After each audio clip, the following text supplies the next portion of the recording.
Ohio State a favorite after Alabama in 2022? Why after Alabama? Everyone's talking about it. I'm sorry, but Alabama's not going away, folks. Let me share this. This is from the Columbus. I'm sorry, not Columbia. That's South Carolina. The Columbus Dispatch. Now, I'm not subscribed, but I'm going to share this anyway with you guys. Let's see. Here we go. All right. Ohio State spring game. Are they the favorite after Alabama? Now, I think that's a very good case, actually. I think that's fair. Ohio State, CJ Stroud. Is the defense back? The Scarlet Red team defeats the Gray team 34-26. This was incredible. Let me actually update this banner here. So, okay. Getting back to this, the Ohio State spring game. Are they the favorite after Alabama this year? That's what's been the case this offseason. They might even be the favorite, right? The defending champs of Georgia are taking a small step back. They're still going to be a top 3 team. I think you have Alabama, Ohio State, Georgia. You put them whatever order you want. I really think Georgia's 3, and I think it starts with the Buckeyes and the Tide. The Scarlet and Gray spring game, right? Are they the favorite after Alabama? 34-26, a very close competitive game. Redshirt Evan Pryor, wide receiver, added a 3rd touchdown for the Buckeyes when he shed a few tackles, ran 22 yards into the end zone late in the second quarter. Let's actually scroll up just a bit. This was updated as the game went on. So, jack position and Jim Knowles, the defensive coordinator, new Ohio State defense. I'm at least going to read this. Never mind. It's only available to subscribers, folks. But it says he arrived from Oklahoma State in the offseason. The spring game will be the first time Ohio State fans will see the revamped defensive scheme, which was installed over the last month. Now, what I did see from this game, I saw a lot, actually. You check out some photos here. They did pay some tribute to Haskins. Rest in peace to him.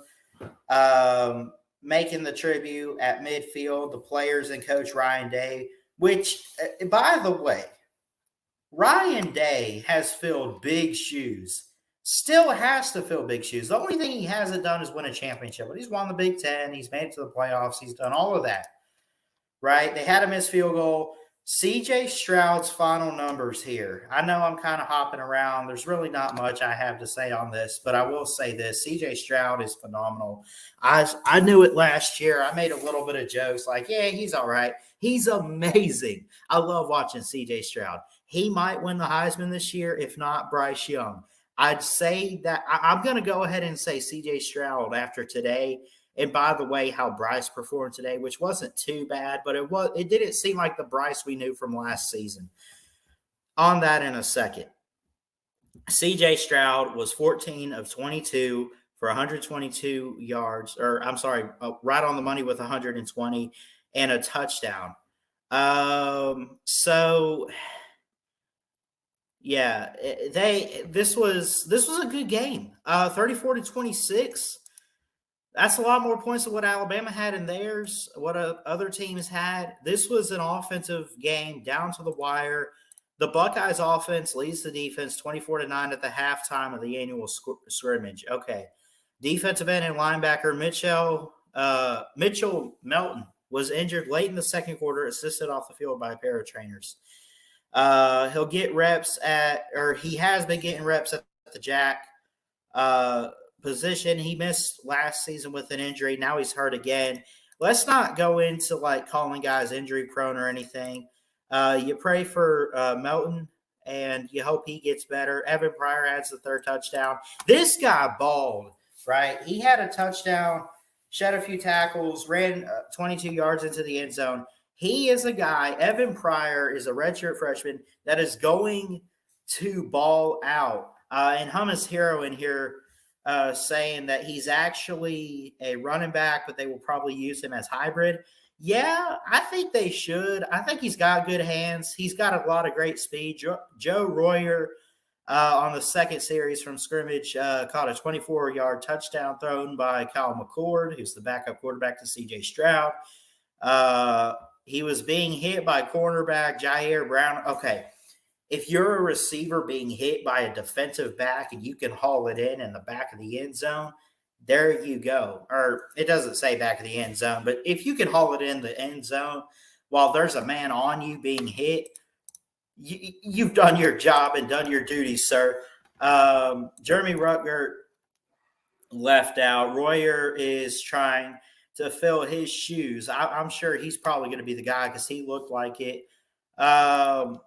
Overall, the defense is really what, and they're in a 4-2-5, right? And Knowles, hold on, defensive coordinator. I just read this.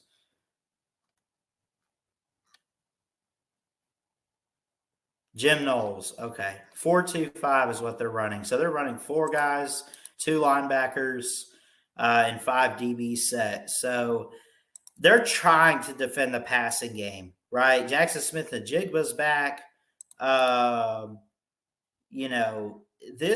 Here's the thing. They had a great offensive game, but even still, the defense, even though they gave up points, it was still one of those where